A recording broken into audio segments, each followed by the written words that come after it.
Isang buntis na babae ang ikinulong at iginapos ng bilyonaryong minahal niya, habang ang kabit nito ay handang gawin ang kahit ano para siya'y mawala. Akala ng lahat, tapos na ang laban niya, ngunit sa gitna ng dilim, kumilos ang isang general, ang sariling amang matagal niyang iniwan, para iligtas siyang muli.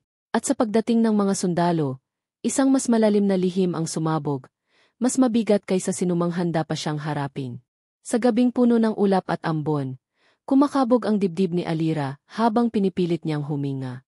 7 buwang buntis, nanginginig ang kanyang kamay habang hawak ang maliit na pendant na bigay ng kanyang ama. Isang general na hindi niya nakitang muli noong araw na tumakbo siya palayo mula sa istriktong pamilya. Akala niya noon, pag-ibig ang sapat na protektang magpapalaya sa kanya.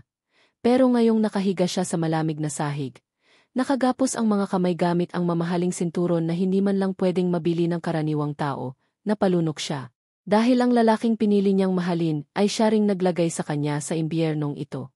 At naririnig niya ngayon ang yabag ng 2 tao, ang bilyonaryong ama ng dinadala niya, at ang babaeng kabit na dahilan ng lahat ng gulo. Sigurado ka, mahal, malamig na sabi ni Celeste, ang kabit. Kapag nanganak yan, mapupunta sa panganay ang mana. Mawawala ang posisyon ko. Hindi ko hahayaan mangyari yon, sagot ni Damian, ang bilyonaryo. Kaya nga kailangan manatili siya rito. Hanggang matapos lahat, pumikis si Alira. Sa sandaling iyon, parang bumalik ang buong nakaraan. Ang unang araw na nakilala niya si Damian sa ospital, kung saan siya nagtatrabaho bilang nursing aide. Ang mga pangakong puno ng saya. Ang mga gabing lumipas na may yakap, halakhak, at pangarap tungkol sa pamilya. At ang biglang paglamig nito nang dumating si Celeste. Maganda, elegante, anak ng politiko. Araw-araw, unti-unti siyang binura sa mundo ng lalaking minahal niya. Hanggang sa malaman niyang buntis siya. Akala niya matutuwa si Damian. Ngunit ang sagot nito ay isang malamig na tingin at isang tanong na hindi niya malilimutan. Sigurado ka bang akin yan? At mula noon, nagbago ang lahat. Ngayon, narito siya, isang kasangkapan, hindi ina, isang panganib, hindi asawa. Naramdaman niyang may humawak sa baba niya. Binuksan niya ang mga mata. Si Damian. Nakaluhod, pero walang kahit anong awa sa titik. Hanggang hindi ako sigurado kung paano ayusin ang magiging problema mo sa kumpanya at sa pamilya ko. Ani Damian, dito ka lang. Wala kang pupuntahan.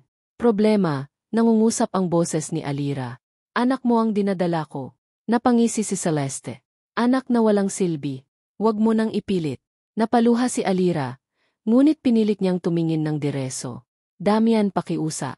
Hindi ko hinihingi ang pera mo. Ang pangarap ko lang ay mabuhay ang anak ko. Saglit na nag-iba ang ekspresyon ni Damian. Isang iglap lang. Pero bago pa man umabot sa puso ang emosyon, nakatayo na siya at lumayo. Alira, marahan nitong sabi. Hindi mo naiintindihan. Itong ginagawa ko, para rin ito sayo. Pero hindi yon totoo. At kahit pilitin niyang maniwala, mas masakit na ang katotohanan kaysa kasinungalingan. Sa labas ng lumang mansyon, dumadagundong ang kulob. Umulan ng malakas. At sa bawat patak ng ulan, tila nairinig ni Alira ang tinig ng ama niya. Anak, kapag dumating ang araw na maliligaw ka, tandaan mo. Hindi kita pababayaan. Hindi niya alam kung bakit ngayon, sa oras ng kawalan ng pag-asa, sumisiksik yon sa isip niya. Galit ang ama niya sa desisyong pinili niyang sundan si Damian. Galit na gali. Pero ama pa rin ito. At ilang beses nitong ipinangakong hinding-hindi niya, hahayaang may manakit sa kanyang anak. Pero paano siya ililigtas ng isang general? Kung hindi nito alam kung nasaan siya. Sa bawat minuto, lumalalim ang gabi. Lumalalim ang paghinga ni Alira. Lumalalim ang hiwagang bumabalot sa mansyon.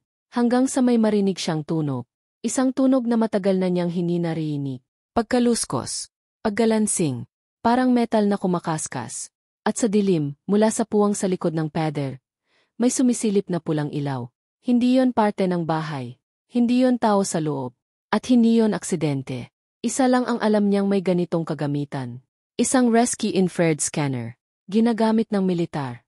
At bigla, para siyang binuhusan ng init sa kalamnan. Dahan-dahan, ibinuka ni Alira ang bibig niya. Pigil ang sigaw, nanginginig ang labi. Tatay. Pero bago niya masabi ng buo, bumukas ang pinto. At naroon si Damian. May hawak na papel. At ngiting hindi niya kayang basahin. Alira, malamig niyang bulong. May kailangan tayong pag-usapan. At sana makinig ka. Dahil para sa kaligtasan mo to. Bumibilis ang tibok ng puso ni Alira. Dahan-dahang bumagsak ang ilaw mula sa pader. At sa loob ng ilang segundo, dalawang mundo ang nagbabanggaan. Ang impyernong nakagapos sa mansyon. At ang pag-asang nagtatago sa dilim ng ulan. Habang papalapit si Damian, pakiramdam ni Alira, malapit nang pumutok ang isang lihim na matagal nang hindi niya alam. Ang lihim na maaring magligtas sa kanya, o tuluyang magwasak sa mundo niya. At doon, huminto ang kwento sandali. Dahil ang susunod na hakbang ni Damian, ay magbabago ng lahat. Sa pagbukas ng pinto, umambad kay Alira ang malamig na presensya ni Damian. Hindi tulad ng dati, wala na ang tikas at porma ng isang bilyonaryong kinainggitan ng marami. Ang natitira na lang ay isang lalaking mukhang pinipilas ng takot. Takot na hindi para kay Alira, kundi para sa sarili niya. Alira, anya, mahina ngunit mabigat. Tumigil ka sa pagsigaw kagabi. Narinig ka ng mga tao sa labas. Hindi kumibo si Alira. Hindi niya sinigaw ang pangalan ng ama niya. Hindi niya sinigaw ang kahit ano. Maaring ang hingal niya sa pag-iyak, ang panalangin niyang mahina, o baka ang tibok ng puso niyang tila na aninag sa mga dingding. Lumapis si Damian, hawak ang papel na hindi niya pa rin binabasa. May dumating na impormasyon, sabi nito, at maaring maging masama para sa ating dalawa. Pinilit ni Alira tumingin ng diretso. Kung tungkol to sa anak ko, Damian, itigil mo na yan. Hindi kita pipiliin, pero hindi ko rin kayo ipaglalaban. Ang gusto ko lang ay mabuhay siyang ligtas. Ngunit umiling si Damian. Hindi mo naiintindihan. Hindi ito tungkol sa bata. Huminga siya ng malalim. Alira, nasa listahan ka. Listahan, naguguluhan niyang tanong. Lumapit pa si Damian, halos nasa mukha na niya. Listahan ng mga target ng isang operasyon. At ang nangunguna sa operasyon na iyon, huminto siya sandali, parang pinipilit lunukin ang kakot. Ang ama mo, para siyang sinampal. Hindi niya agad naramdaman ang hangin. Hindi niya agad narinig ang ulan. Ang narinig niya lang ay ang huling sinabi. Ang ama niya, ang general. Hindi gagawin yon ni Papa, bulong niya, nanginginig ang tinig. Hindi mo siya kilala, sagot ni Damian. At mas kilala ko ang mga taong tulad niya. Kapag may tumalikod sa kanila, kahit sariling anak, inatrato nila yon na parang isang deserter. Napatulo ang luha ni Alira. Hindi kanya gagalawin. Ikaw ang nanaki. Ikaw ang nagkulong. Ikaw ang. Hindi mo alam ang mas malaking laro rito. Putol ni Damian. Hindi lang basta anak ang dinadala mo. Alira, tagapagmana ka rin ng secret intel ng pamilya. At kung nabubuhay ka, at ang bata, may mga impormasyon na mapupunta sa maling kamay. Maling kamay, halos mapasigaw siya. Pamilya ko yon. Pamilya mo, mahinang bulong ni Damian, na kayang bumagsak ang buong pamilya ko sa isang iglap. Biglang bumigat ang hangin sa pagitan nila. Sa sulok naman ng silid, bahagyang gumalaw si Celeste. Parang pusa na nanonood bago umatake. Damian, anya, malamig ang ngiti. Huwag ka nang magpaliwanag. Alam nating dalawa na hindi mo kayang hawakan yan ng mag-isa. Kailangan mo na siyang ilipat bago pa man dumating ang tatay niya. Nanlamig ang katawan ni Alira. Ililipa? Saan? At bakit ngayon? Hindi na pwedeng hintayin pa, dagdag ni Celeste. Kumakalat na sa military ring ang lokasyon natin. Sa oras na makita nila tong mansyon, tapos ka, Damian. Apos tayong lahat. Napatingin si Damian kay Alira, hindi na galit, hindi na malamig. Tako. At isang bagay pa, mahiwaga. Parang may pinipigilang sabihin. Alira, bulong niya, may kailangan kang malaman. Pero hindi ko kayang sabihin kung hindi ka kalmado. Sabihin mo, pakiusap niya. Diyos ko, sabihin mo na. Pero bago pa man siya makasagot, narinig nila ang isang tunog na nagpabago sa hangin. Mula sa labas, mula sa likuran ng mansyon. Isang sabay-sabay na pagputok ng mga laser trip at metal latch. Hindi basta putok ng baril. Hindi basta yabag ng mga tao. Ito'y galaw ng Trained Strike Force. At hindi basta strike force. Isang Special Operations Battalion. Ang unit na pinamumunuan ng ama niyang general. Napatingin si Damian sa sahig. Napatingin si Celeste sa bintana. At si Alira. Hindi niya alam kung iyak o titigil ang puso niya. Kumawala ang isang bagsik na tinig mula sa labas. Isang tinig na matagal na niyang hindi naririnig. Siguraduhin ninyong walang makakatakas. Target. Recover TE girl, alive. Tumigil ang mundo ni Alira. Hindi arrest. Hindi neutralize. Rescue. Siya. Alive. Siya lang. Hindi binanggit ang bilyonaryo. Hindi binanggit ang kabi. Siya lang. Sa sandaling iyon, unti-unting umangat ang kilabot sa katawan ni Damian. Namilog ang mata ni Celeste. Si Alira, unti-unting naunawaan ang hindi kayang sabihin ni Damian kanina. Ang lihim, ang katotohanan, ang dahilan kung bakit siya ipinatago, at kung bakit kahit anong gawin ni Damian, hindi niya siya kayang saktan ng lubusan. May isang lihim na gustong lumabas, isang katotohanang maaring magbago ng lahat. Pagitan ng dalawang nagbabangga ang mundo, ang bilyonaryo, at ang general, at ang babaeng nasa gitna nila siya. At bago pa man makalapit ang mga sundalo sa entrada ng mansyon, biglang lumapit si Damian kay Alira. Hawak ang pisngi niya na parang ngayon lang nagising mula sa laha. Alira, mabilis niyang bulong, kapag nalaman mong totoo ang lahat, sana hindi mo ako kakamuhian. Bago pa man maitanong ni Alira kung bakit, bumukas ang pinto ng buong lakas, at pumasok ang liwanag mula sa mga tactical flashlights. At doon, nagsimulang gumalaw ang oras muli. Ang pagsagupa ng dalawang buhay, ang simula ng pagsabog ng lihim, ang sandaling magtatakda, kung sino ang kalaban, at kung sino ang tunay na nagliligtas. Pagsalpok pa lang ng pinto sa dingding, nagkalat agad ang puting liwanag mula sa mga tactical flashlight. Nabulag si Alira sa tindi ng siklab, pero ramdam niya ang muling pag-igting ng pagkakatali sa kanyang mga kamay. Parang pinapaalalahanan siya ng sugat na iyon. Bihag ka pa rin, kahit narito na sila. Clear TE left side. Move! Move! Bumulaga ang mga sundalong naka-full gear. Ang bawat yabag nila ay parang martilyong dumadagundong sa kisam. At sa gitna ng tensyon, may tumindig na figura, matangkad, mabigat ang aura, at puno ng galit ang hininga. Ang general, ang ama niya. Ngunit hindi niya agad nakita ang mukha nito. Naroon ang helmet, ang night vision, ang kapal ng armor, maliban sa isang bagay. Ang paraan ng paglakad nito. Ang paraan ng paghawak sa baril na parang sanay sa libo-libong operasyon. At ang paraan ng pag-ikot niya sa ulo nang makita si Damian. Hindi yon tingin ng opisyal. Iyon ang tingin ng ama na binawi ang anak sa kamay ng halimaw. Damian Reyes, malalim na boses ng general, bitawan mo ang anak ko. Halos sumabog ang dibdib ni Alira. Hindi niya pa nakikita ng malinaw ang ama. Pero nararamdaman niya ang bigat ng protesyong matagal niyang iniwan. Si Damian ay hindi gumalaw. Nakatayo lang siya sa tabi ni Alira. Ang mga kamay ay bahagyang nakaangat. Hindi pa man sumusuko, pero hindi rin umaatake. General, mahinang sabi ni Damian, kung pakikinggan mo lang muna. Tumahimik kay. Sa tatlong salitang iyon, napatigil ang lahat. Pati ang mga sundalo, pati ang ambon sa labas, at pati si Alira, ramdam na ramdam ang bigat ng galit na iyon, hindi lang dahil sa nangyari, kundi sa taon ng pananahimik, sa mga gabing pinilit nilang magkaroon ng sarili nilang mundo, malayo sa ama niyang masyadong istrikto, o sadyang masyadong nagmamahal.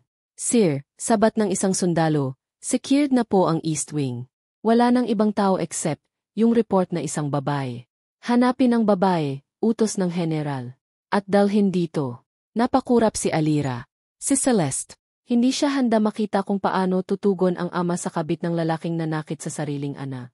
Habang abala ang mga sundalo sa pagtutok kay Damian, unti-unting lumapit ang general kay Alira. Nakapako ang titig niya sa tali sa mga kamay ng kaniyang ana. Hindi pa rin tumitingin si Alira sa mukha niya.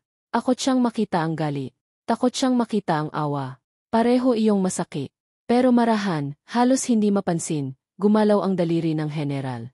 Sa tinig na hindi niya inaasahan, hindi sigaw, hindi utos, kundi pabulong. Anak! Parang nahulog ang mundo ni Alira. Doon siya napaya. Hindi dahil ligtas siya. Hindi dahil may sundalo. Hindi dahil may operasyon, kundi dahil ang isang salitang iyon, ay salita ng isang amang hinihintay niyang tawagin siyang anak muli. Tay, nanginginig niyang sagot. Naramdaman niya ang paglapit ng kamay nito. Marahan. Para bang natatakot siyang baka mabasag ang anak niyang matagal niyang hinana. Kumalansing ang kusilyong pang-rescue na dala ng general, at sa isang maingat na galaw, pinalaya niya si Alira mula sa tali. At nang bumagsak ang tali sa sahig, parang kumawala ang lahat ng bigat sa puso niya. Dahil sa wakas may humawak ulit sa kanya. Hindi bilang pagkulong, kundi bilang kagrotekta. Anak, boses ng general, mas malambot kaysa kailanman. Anong ginawa nila sa'yo? Pero bago pa man makasagot si Alira, may isang putok na sumabog mula sa dulong bahagi ng pasilyo. Isang sigaw. At ang tinig ni Celeste, hysterical. Damian! Bilisan M. Nagangat ng baril ang mga sundalo. Sumigaw ang isang team leader. Contact right. Contact right. Nagkagulo. Tumakbo ang iba. At mula sa dilim, lumabas si Celeste. Hila-hila ang maliit na bag, duguan ang braso, at may hawak na baril sa kabilang kamay. Back off! Back sigaw niya habang nakatutok sa elite soldiers. Hindi kayo makakalapi. Damian, halika rito. Pero hindi gumalaw si Damian. Nakatingin lang siya kay Celeste. At pagkatapos kay Alira. May lungkot, may biga, may pinipiglang katotohanan. Nagsisinungaling ka sa kanila, sigaw ni Celeste. Sinabi mo sa akin na kaya natin to. Na hindi niya tayo mahahana. Ngunit dito siya napatigil.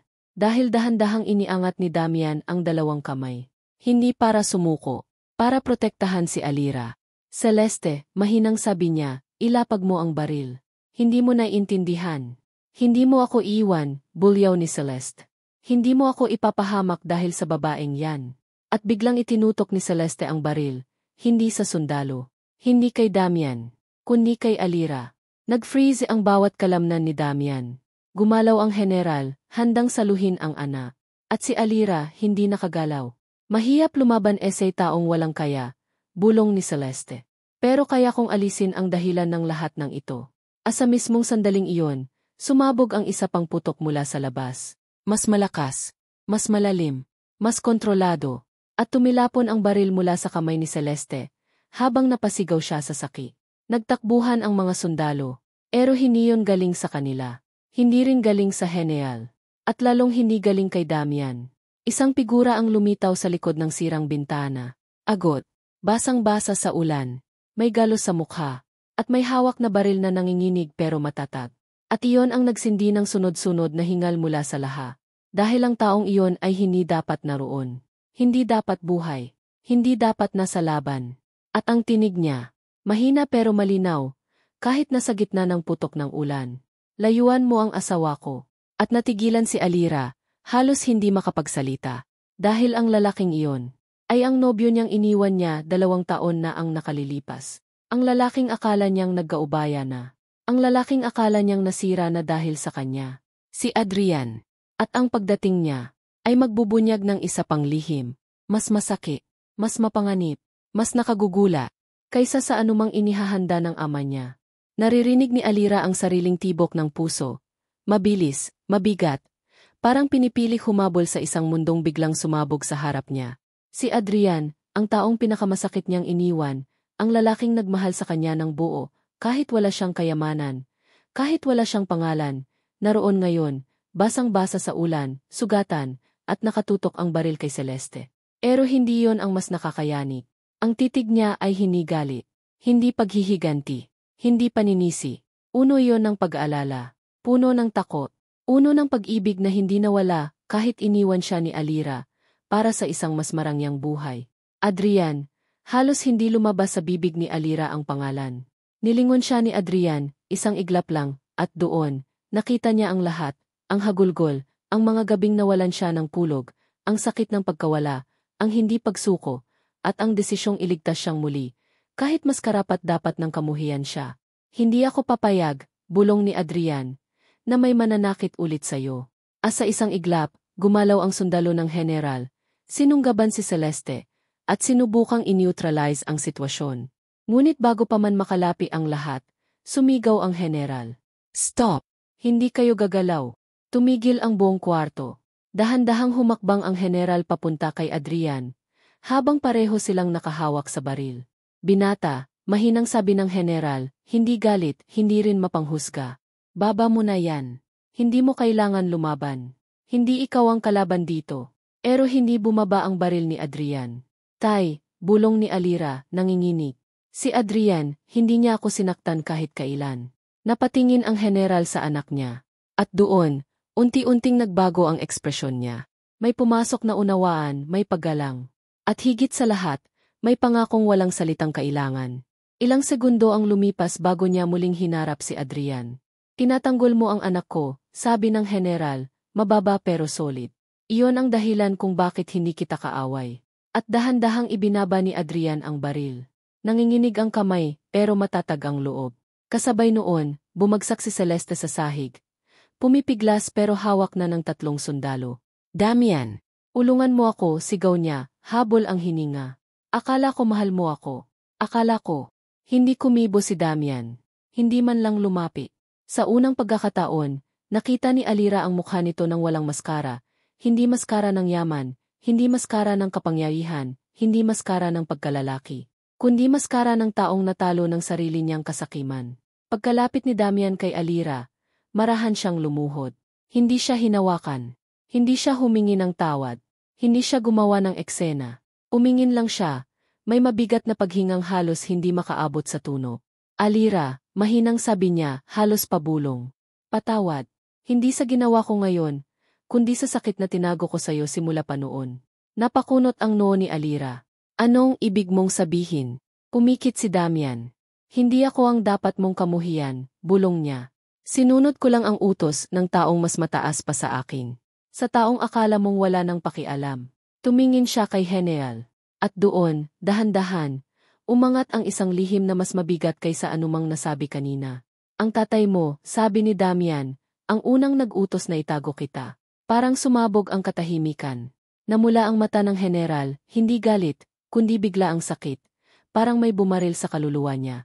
Hindi yan ang totoo, mabilis niyang sagot. Anak, hindi yan totoo.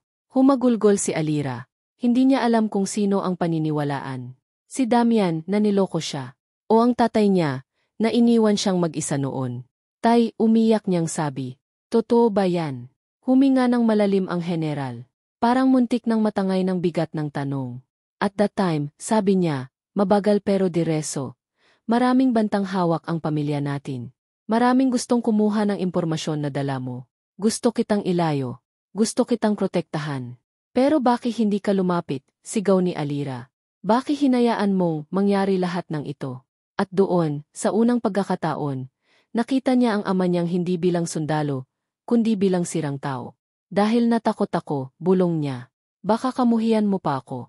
Baka mas piliin mo ang iba. Pinili ko nga, ay, umutulo ang luha ni Alira. Pero hindi mo ako sinundan. Lumuhod ang General, hawak ang kamay ng anak. At sa tinig na hindi pa narinig ni Alira kailanman. Patawarin mo ako, anak. Sa wakas binitawan ni Alira ang sakit na kinargang matagal. Niyakat niya ang ama niya. At sa gitna ng gulong humupa ang bagyo, hindi ng ulan, kundi ng sarili niyang puso. Lumapis si Adrian, hinihintay kung tatanggapin ba siyang muli sa buhay ni Alira o hindi na. At si Damian, tumingala. Alam niyang natapos na ang kapangyarihang akala niya'y kayang kontrolin ang mundo. At doon natapos ang impyernong kinasadlakan ni Alira. Ngunit hindi pa tapos ang lahat. Dahil habang papalayo ang mga sundalo, habang isinakay si Celeste sa military vehicle, at habang nakaalalay si Adrian kay Alira palabas, biglang hinawakan ng General ang balikat ng anak niya. Anak, sabi niya, mabigat Teo Payapa. Bukas may sasabihin pa ako sa'yo. Isang lihim na hindi ko kayang ibunyag ngayon. Pero oras na para malaman mo kung sino ka talaga. Napahinto si Alira. Kinabahan. Hindi niya alam kung anong mas malala pa sa mga nalaman niya. At ang sunod na sinabi ng General, kumama sa puso niya tulad ng kulog. Hindi mo alam ang buong katotohanan tungkol sa pagkasilang mo. Namalayan na lang ni Alira na nanginginig na siya. Habang tinawag siya ni Adrian para isakay sa sasakyan, huminto muna siya. Napatingin sa gabing may ulan. At doon niya naramdaman. May isa pang kwento. Mas malalim. Mas mapanganib.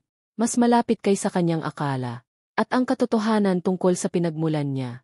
Iyon ang magbubukas ng susunod na bagyong haharapin niya.